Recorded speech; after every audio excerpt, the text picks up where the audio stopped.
ॐ भूर्भुवस्वः तत्सवितुर्वरेण्यं भर्गो देवस्य धीमहि धियो यो नः प्रचोदयात्। उस प्राण स्वरूप दुखनाशक सुख स्वरूप श्रेष्ठ तेजस्वी पापनाशक देव स्वरूप परमात्मा को हम अपनी अंतरात्मा में धारण करें वह परमात्मा हमारी बुद्धि को सतमार्ग की ओर प्रेरित करे। भाइयों बहनों, जय श्री राम, जय गुरुदेव, जय माँ आदि शक्ति। आप भाइयों बहनों की साधना से संबंधित जिज्ञासाओं का समाधान करते हुए मैं आज प्रथम जिज्ञासा सम्मिलित कर रहा हूँ। बेटा आदित्य यादव ने अपनी जिज्ञासा प्रकट की है। प्रणाम गुरुजी। प्रणाम बेटा, प्रणाम। मैं 16 साल का हूँ, क्या मैं भी आज्ञा चक्र में ध्यान कर सकता हूँ? बिल्कुल, आप ध्यान कर सकते हैं, कोई भी समस्या नहीं है। 16 वर्ष तो क्या, 7 वर्ष और 8 वर्ष का बच्चा भी यदि ध्यान के मार्ग पर आगे बढ़ता है तो भी कोई समस्या नहीं है। कहीं से कहीं तक कोई समस्या नहीं है। हाँ, आप अभी किशोर हैं तो आसनों का अभ्यास भी अवश्य कीजिए, इससे आपके शरीर का सर्वांगीण विकास होगा। आगे भाई प्रवीण कटारिया जी ने अपनी जिज्ञासा प्रकट करते हुए लिखा है, गुरुजी चरण स्पर्श, खुश रहिए। गुरुजी, आत्मा सर्वव्यापी है, इसका क्या अभिप्राय है? जीवात्मा सभी मनुष्य की अलग है और आत्मा सभी की सर्वव्यापी है, और कुंडलिनी जागरण के बाद अगर यह आत्मा सर्वव्यापी है तो क्या ध्यान में मनुष्य संपूर्ण अपरा प्रकृति में व्याप्त रहता है? भाई प्रवीण जी, आपने जो जिज्ञासा रखी है बहुत गहरी है, अत्यंत गहरी है। देखिए, विश्लेषण करते हैं। आपने लिखा है आत्मा सर्वव्यापी है, इसका क्या अर्थ है? भाई प्रवीण जी, आत्मा सर्वव्यापी है, इसका जब हम वास्तविक सत्य समझते हैं तो आप जल का उदाहरण ले सकते हैं। जिस प्रकार से समुद्र में अथाह जल है, किंतु जल हर स्थान पर भी है, एक बूंद में भी जल है और समुद्र में भी जल है। समुद्र का जल खारा तो है किंतु जल ही है। उसी प्रकार से हमारी आत्मा उस परमात्मा का अंश है और उस परमात्मा से अलग होने के बाद हम जीवात्मा बन गए हैं। जीवात्मा बनने का अर्थ है कि आत्मा के साथ काम, क्रोध, लोभ, मोह, दंभ, दुर्भाव, द्वेष, पाखंड, झूठ और जन्म मृत्यु का भय जुड़ जाते हैं। जब ये विकार आत्म तत्व के साथ जुड़ जाते हैं तो वह जीव बन जाता है, जीवात्मा बन जाता है। अब जहां तक बात है इसके सर्वव्यापी होने की, तो जिस प्रकार से जल हमेशा हर स्थान पर है, वायु में भी उसकी उपस्थिति है, उसी प्रकार से यह आत्मा सर्वव्यापी है। और हाँ, आत्मा क्या है? आत्मा प्राण है। और प्राण क्या है? प्राण हमारी प्राण वायु है। इस प्राण वायु में ही प्राण हमेशा विद्यमान रहता है। इसलिए जहां जहां पर प्राण है, प्राण वायु है, वहां वहां पर प्राण उसी अनुपात में उपस्थित है।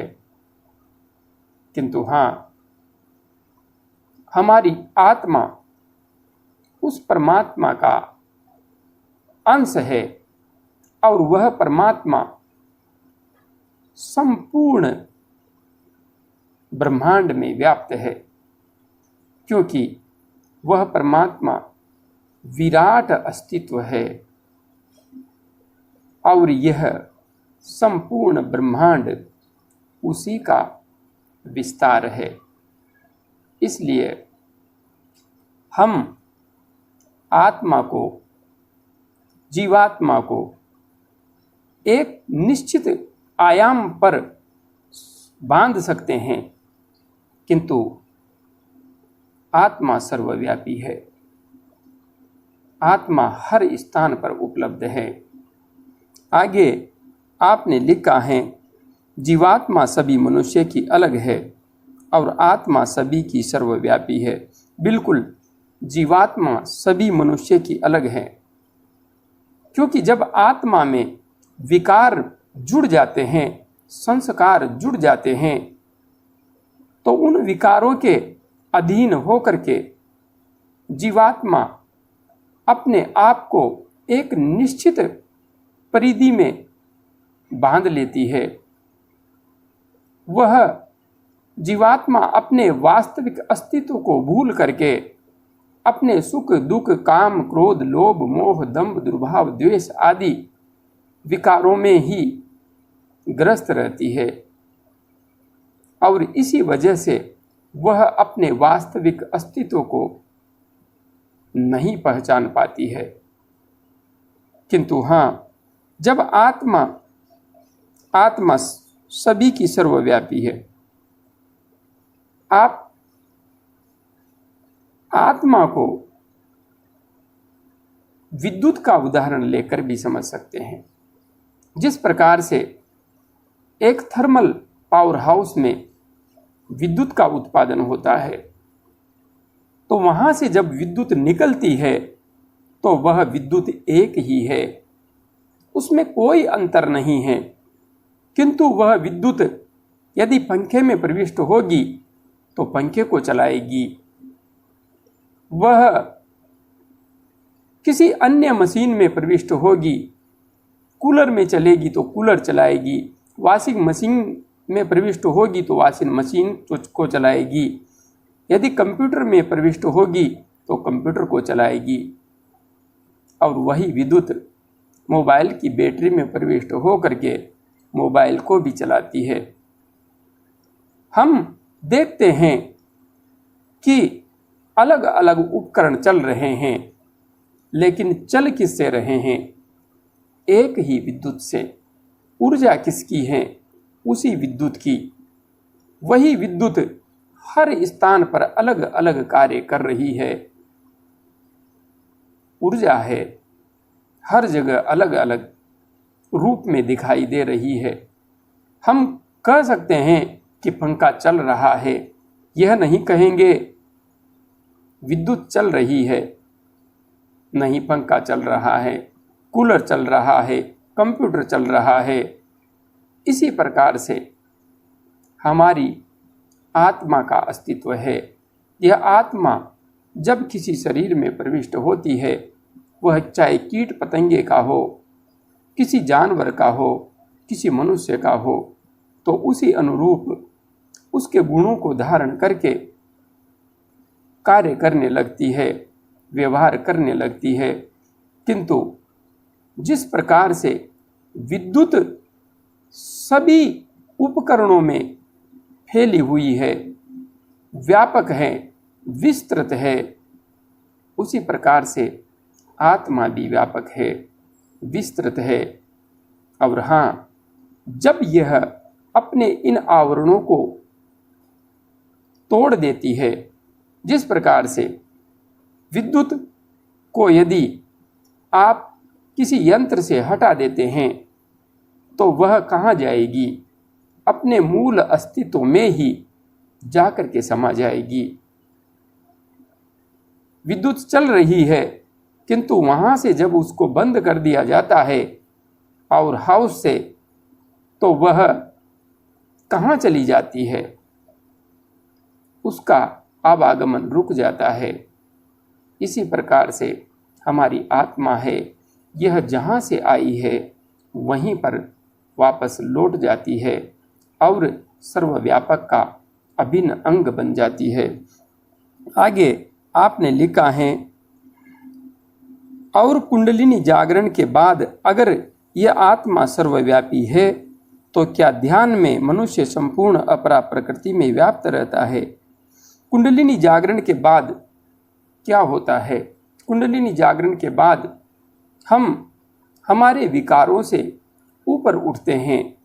हम प्रकृति की आगोश में जो जकड़े हुए हैं, काम, क्रोध, लोभ, मोह, दंभ, दुर्भाव, द्वेष, पाखंड, झूठ, जन्म मृत्यु का भय, इनसे हम ऊपर उठते हैं। और जैसे जैसे हम ऊपर उठते जाते हैं, हमारा वास्तविक स्वरूप प्रकट होता जाता है। हम जितने जितने इनमें घिरे रहते हैं, उतना ही हमारा वास्तविक स्वरूप हमसे छिपा रहता है।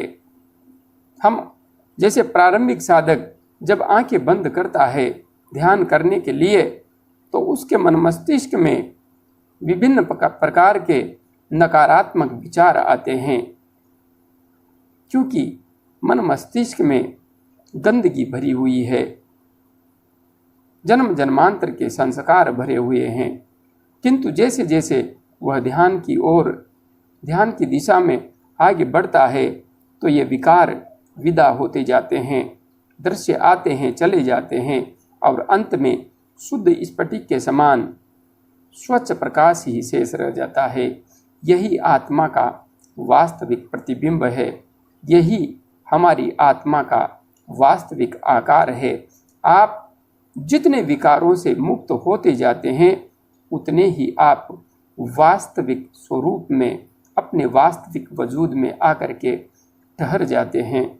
तो आपने लिखा है कि कुंडलिनी जागरण के बाद अगर ये आत्मा सर्वव्यापी है तो क्या ध्यान में मनुष्य संपूर्ण अपरा प्रकृति में व्याप्त रहता है?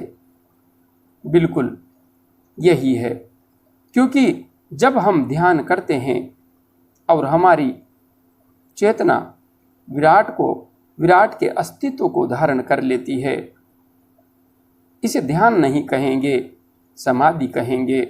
जब हम समाधि की अवस्था में पहुंच जाते हैं, हमारा ध्यान पूर्णतया एकाग्र हो जाता है, हम असीम आनंद के साथ संपूर्ण शरीर में दिव्य प्रकाश का आत्मबोध प्राप्त करने लगते हैं, तो निश्चित रूप से हम संपूर्ण प्रकृति में, विराट अस्तित्व में विस्तृत हो जाते हैं। हमारी चेतना विराट अस्तित्व का अंग बन जाती है। और हाँ, ऐसी स्थिति में साधक यदि कोई विचार भी करता है, तो वह देखता है कि प्रकृति उस विचार को पकड़ लेती है, वैसी घटनाएं घटने लगती है। इसलिए कहा गया है कि जो साधक अध्यात्म के मार्ग पर ऊंचाई की ओर बढ़ता है, उसे अपने मस्तिष्क में नकारात्मक विचारों को स्थान नहीं देना चाहिए, क्योंकि नकारात्मक विचार भी परिणति को ग्रहण करने लगते हैं। इसलिए सकारात्मक विचार होना अत्यंत आवश्यक होता है। इसलिए साधक विराट के अस्तित्व में अपने आप को विस्तृत कर देता है, और यह विस्तार सिर्फ और सिर्फ शून्य में पहुंचने पर होता है। आगे बहन शोभिता मुखर्जी ने अमेरिका से अपनी जिज्ञासा प्रकट करते हुए लिखा है, प्रणाम गुरुजी, प्रणाम बहन, प्रणाम।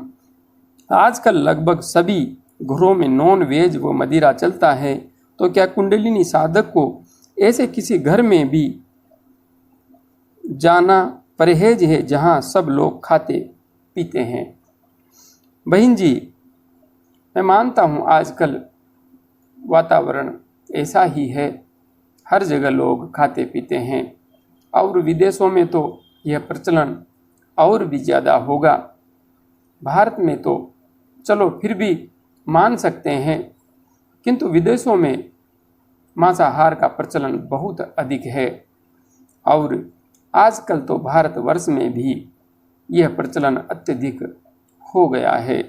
जहाँ तक बात है खाने पीने वाले घरों में जाने की और नहीं जाने की, तो हम सिर्फ अपने आप को ठीक करें, क्योंकि इस दुनिया में बहुत लोग हैं जो खाते पीते हैं, किंतु हमारी मजबूरी है वहाँ पर जाना भी। हाँ, एक संत जो संन्यास ले चुका है उसके लिए तो कठिन नहीं है, वह अपने आप को सीमाओं में बांध सकता है, किंतु जो गृहस्थ में रह रहे हैं, जिन पर पारिवारिक जिम्मेदारियां हैं, उनके लिए ऐसा कर पाना असंभव सा ही होगा। इसलिए आप सिर्फ अपने आप को सीमाओं में बांध करके रखिए, गलत खान पान से आप दूर रहिए, बस इतना ही पर्याप्त है। सारी दुनिया को हम ठीक नहीं कर सकते, क्योंकि यह प्रकृति तमोगुण, रजोगुण और सत्वगुण से निर्मित है, और यहाँ पर किसी के अंदर तमोगुण अधिक है, किसी के अंदर रजोगुण अधिक है, तो किसी में सत्वगुण भी प्रधानता के रूप में होता है, किंतु सभी में सत्वगुण हो जाए ऐसा न तो कभी संभव था, न है, न कभी होगा। हाँ, हमें प्रयास अवश्य करना चाहिए अधिक से अधिक मनुष्यों को सत्वगुण की ओर आगे बढ़ने के लिए। बाकी प्रकृति में हमेशा सभी प्रकार के मनुष्य रहेंगे। आगे बहन रविता सैनी जी ने अपनी जिज्ञासा प्रकट करते हुए लिखा है, गुरुजी सत सत प्रणाम। प्रणाम बहन प्रणाम। गुरुजी, पिछले अनुभव के बाद अब ऊर्जा बिल्कुल भी नीचे नहीं आती है। ऊर्जा अब सहस्रार पर, मतलब बैठते ही आज्ञा चक्र पर, फिर सर के टॉप पर चोटी रखने के स्थान पर, फिर उससे ऊपर उठती जाती है। जब चलता है ऐसे ही रहता है जैसे बारिश होती है। गुरुजी, आसमान से धरती पर वैसे ही ऊर्जा गिरती है। गुरुजी, सब कुछ बहुत अच्छा है। गुरुजी, आगे मार्गदर्शन कीजिए, बार बार परेशान करने के लिए माफ़ कीजिएगा। गुरुजी, जय माँ आदिशक्ति, जय भोलेनाथ, जय गुरुदेव। बहन रविता सैनी जी, आप साधना के उच्चतम सोपानों को छू रही हैं। यहाँ पर आपको मार्गदर्शन करने जैसा अब कुछ भी नहीं है, बस आपको निर्विचार होना है, अधिक से अधिक निर्विचार होने की ओर आगे बढ़ना है। जैसे जैसे आप निर्विचार होती जाएंगी, वैसे वैसे आप समाधि की ओर आगे बढ़ती जाएंगी। बाकी कुछ भी विशेष मार्गदर्शन करने जैसा नहीं है। हाँ, जो बारिश के जैसे ऊर्जा गिरने का एहसास हो रहा है, यदि सहस्रार चक्र से ऐसा अनुभव हो रहा है तो यह अमृत बरस रहा है, उसी का अनुभव है। बाकी आप ध्यान के मार्ग पर आगे बढ़ती रहिए, सब कुछ ठीक है। आगे बहन मूरू डागुर जी ने अपनी जिज्ञासा प्रकट करते हुए लिखा है, प्रणाम भैया। प्रणाम बहन प्रणाम। भैया, कुछ महीने से पेट में बहुत गर्मी का अनुभव होता है, अब गले और कानों में भी बहुत गर्म लगता है, कृपया मार्गदर्शन करें। बहन, आपने यह नहीं लिखा अभी आप क्या क्या अभ्यास कर रही है। यदि आपको ध्यान करते हुए यह सब अनुभव हो रहे हैं तो आप भ्रामरी प्राणायाम का अच्छी तरह से अभ्यास कीजिए। और हाँ, ध्यान के संबंध में आप अभी क्या क्या कर रही हैं, कितनी देर ध्यान में बैठती है, सारा विवरण विस्तार से लिखिए, उसके बाद मैं आपको विस्तार से बता पाऊँगा। अभी के लिए इतना ही। जय गुरुदेव, जय माँ आदिशक्ति।